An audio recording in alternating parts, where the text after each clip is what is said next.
Little Richard wasn't just about that famous, I taught Paul McCartney to go, woo!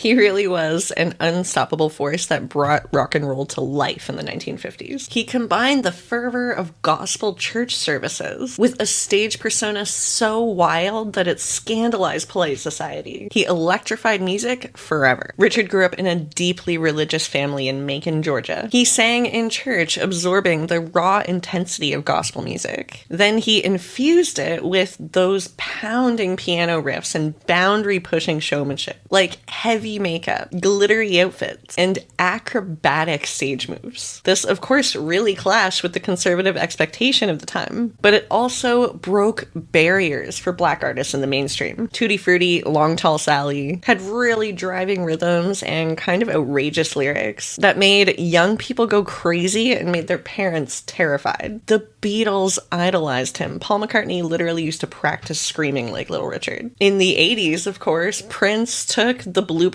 for glam and swagger to a whole new height. But it all started with Little Richard, who proved that you could fuse spiritual intensity with outrageous flair. And to this day, every over-the-top rocker who blends soulful passion with unrestrained stage presence owes a debt to Little Richard. He didn't just sing rock and roll, he personified its defiance and spirit, reshaping the cultural landscape in ways that are still felt decades later.